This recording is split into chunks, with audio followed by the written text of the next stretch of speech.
I do not support corruption.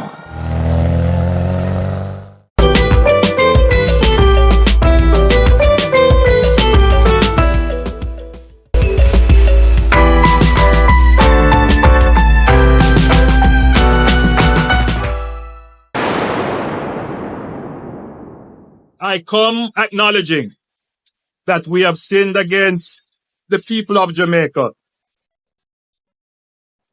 To the Avenue, welcome forward, all loyal viewers and subscribers. Today on the Avenue, we will be looking at JFJ Executive Director Mickel Jackson speaking about the high rate of police killings since 2025 at a 163% increase. And we will be also looking at Commissioner Kevin Blake respond to her statement. And in the same time, we will be hearing Prime Minister Andrewholness' message that he delivered in the Diaspora conference a few days ago about the youths in Jamaica and my people. This one is very serious. You need to pay attention to the end so you can hear what the Prime Minister got to say. So my people, in this one, leave your thoughts and views in the comment section and let us have that discussion. And if you are new here, welcome to the Avenue. Don't forget to like, share and subscribe. Yes, my people, let's get into it.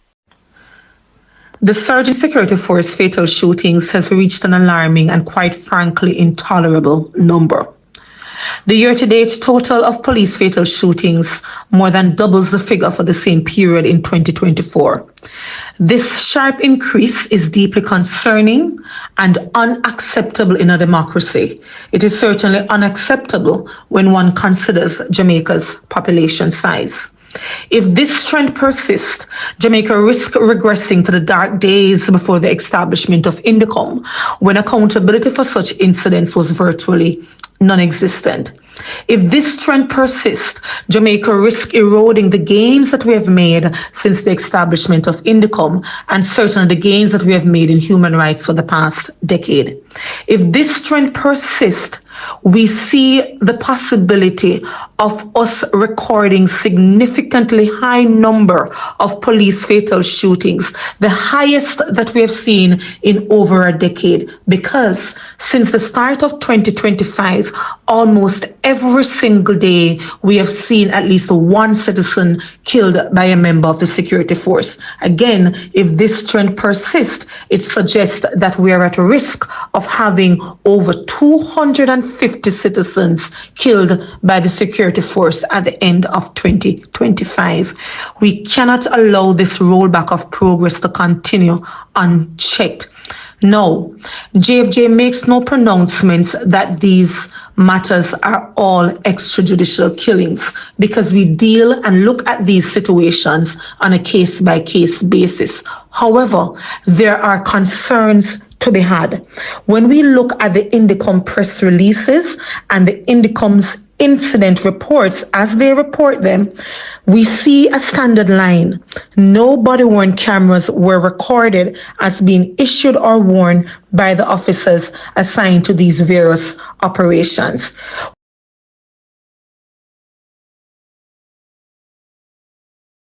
Some people, let's get into it and hear what Mr. Blake got to say, because this man is not being logical enough. So you can leave your thoughts and views in the comment section below and let us have that discussion. I've taken note of the Jamaican for Justice's condemnation of what they described as intolerable number of fatal shootings by the security forces. I strongly support the view that the number of fatal shootings is too high. However, the call is wrongly directed and should be aiming at those who make the decision to challenge a far more superior force. And so let me encourage the Jamaican for Justice to be more responsible in their public pronouncements, especially when the nation is aware of its members' proven ability to comprehend the most basic and fundamental principles of security. To suggest that fatal shooting numbers can be reduced by anything other than the unwillingness of persons being apprehended to engage in deadly confrontation with members of the security forces is irresponsible, or at best, advocating for us to relent in our pursuit. We again reiterate the point that those who seek to kill and maim will not be left free and unobstructed to hold communities at ransom and in constant fear. It means we make no apology to stand between these murdering thugs and the people of this country. We also wish to reiterate the idiocy of these criminal elements in seeking to engage the security forces with deadly force and expect not to be responded to with similar force. Ladies and gentlemen, our prisons and police lockups are fully populated with persons who have made the smarter choice of surrendering peacefully to the police. We have had well over 1,000 firearm-related arrests each year. Persons have had their day in court and have, in some instances, been freed of the charges against them. They have all lived to see another day, simply because they choose not to direct deadly force against our members. We have had police officers and soldiers killed and seriously injured in some of these confrontations. It is mandated by policy that every incident of fatal shooting must be followed by a removal from frontline duty and an administrative review. This takes police that would normally be out to protect you, the citizens, off the street. And so, yes, we agree. We need to have less fatal shootings. And so I call upon JFJ to demonstrate to the public that your care is more for the well-being of our citizens and less for the relevance of your organization. And it is hard for me to think otherwise when I know JFJ is fully abreast of the facts. Finally, as I wrap up, this constant call for there to be more accountability over the JCF is in itself a slap in the face of INDICOM. Be reminded that that is their single most important mandate. And let me be absolutely clear, lest I am misunderstood or misquoted. I am a full supporter of what INDICOM stands for. An effective INDICOM assures me that those among us who believe that they are free to break the law will be held to account and be removed from within our ranks. The JCF's effectiveness depends on this. However, I am concerned that the JFJ supports the idea that INDICOM's investigation is being hampered because we do not have body-worn camera footage to present to them, even while they have more than 60% of what is required to complete an investigation. And this includes statements from our members who are involved, ballistic information, report on the circumstances surrounding the case, and primacy over the scene. We in the JCF do not have the luxury of taking that position. So let me take this opportunity to reiterate the point that we have been making for some time. We will continue to use our superior intelligence gathering capabilities. We will continue to utilize our superior investigative capacity. We will use our superior operational capabilities, and we will go out and confront those who seek to destabilize our communities by wielding the threat of violence and terror. It continues to be our intention to bring those marauding criminals to justice so that they can have their day in court. Our track record of bringing violent criminals before a judge is beyond question. However, let me say again, when the police come for you, do not raise your weapons against us. Lay down your weapons and have your day in court. But should you choose the foolish option of challenging us with lethal force, know this: I do not train my police to lose. We have the superior training and firepower to ensure that we win every time. Let me encourage every Jamaican who truly believes in justice to work alongside the Jamaica Constabulary Force to continue our mission to bring down violent crime even further this year. And let's create a society where we can all feel safe. Let us get into it, my people, and hear what Dr. Despicable 28 got to say, because whenever time this man speak about the youths of Jamaica, you know, he ain't got nothing good to say, and he ain't got nothing good to do for these youths of Jamaica. So my people, let's get into it. Leave your thoughts and views in the comment section below and let us have that discussion. Work and study in Jamaica? Not really. Why?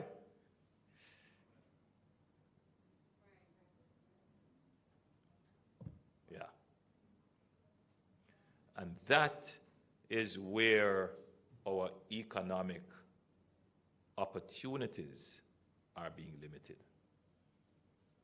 So the same people who are, benefiting off brand Jamaica by portraying Jamaica in a certain light, they are limiting the ability of the government to raise the revenues to pay for the stipend of the students who are studying here. In other words, yeah, we get, 3 million plus tourists, but the truth is we could get 6 million tourists easily if there was not this association. And it comes in a real way when we get a travel advisory because of it. And the people who perpetrate the violence and who portray the violence don't see themselves as the cause of the travel advisory, which limits the tourists to come, which limits the revenues of the government, which prevents the students here from the government having the revenues to pay your stipend so that you can get your education and come back to Jamaica and contribute. That's a reality. We're going to mash up that crime dolly house. We're going to tear it down.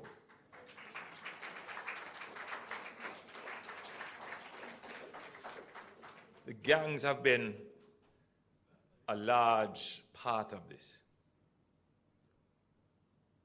And I keep saying that when we use the term gangs, it's really a euphemism.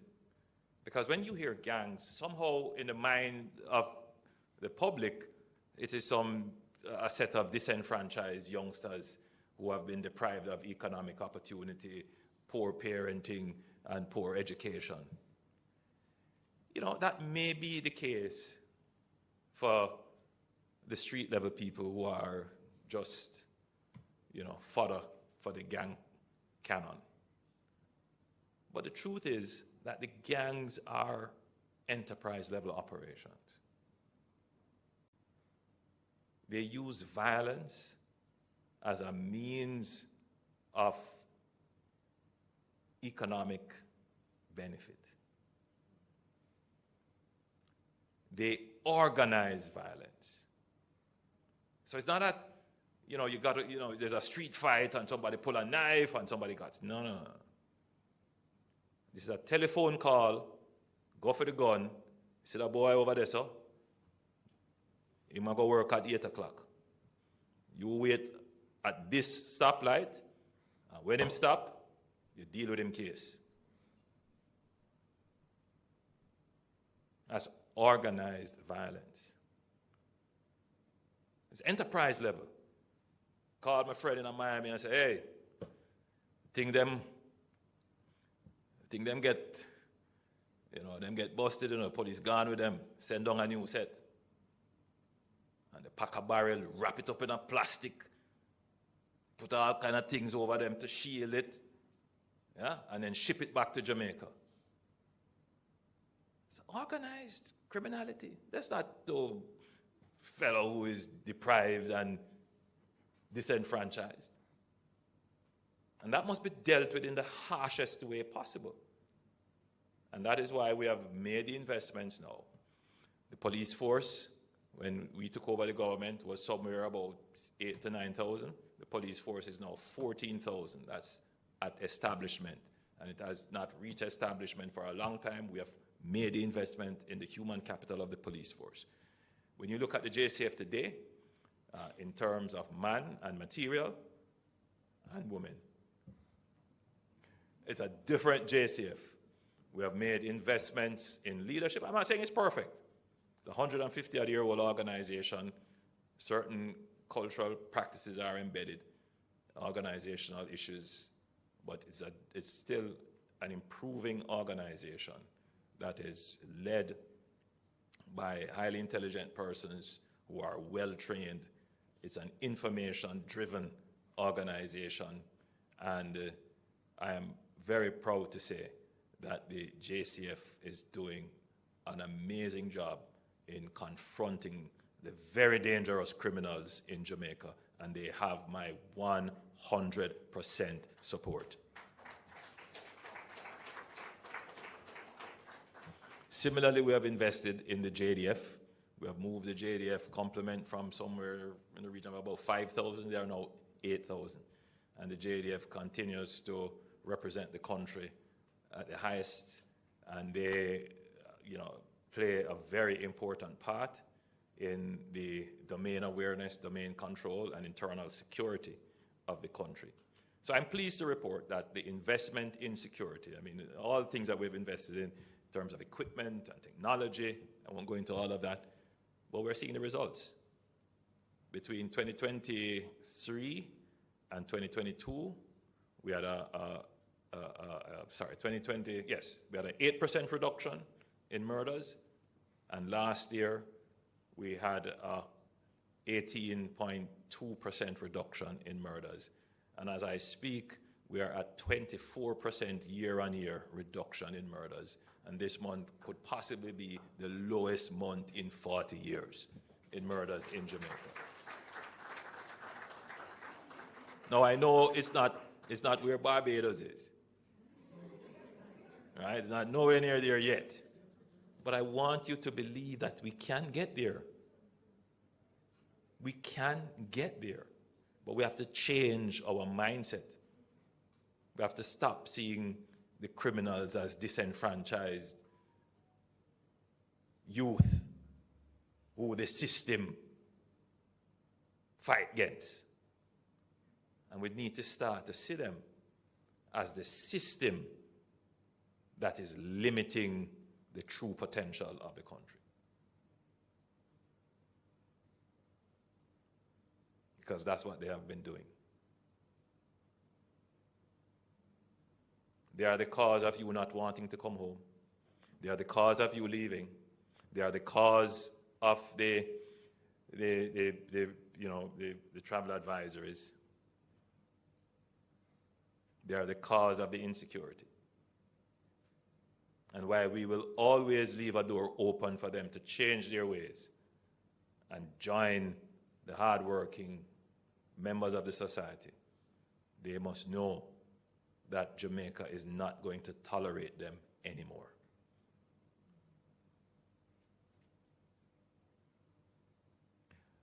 And I'm certain you will understand the seriousness of the statement that I have just made.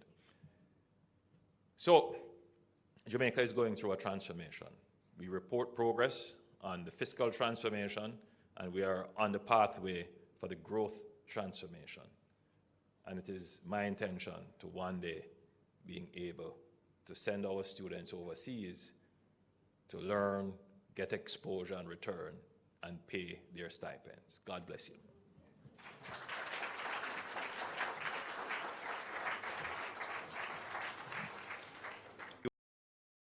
So as you can hear now, my people, that's all for now. What is your thoughts and views on all of this? Let us have that discussion in the comment section below. Some people catch you in the next one. I'm out.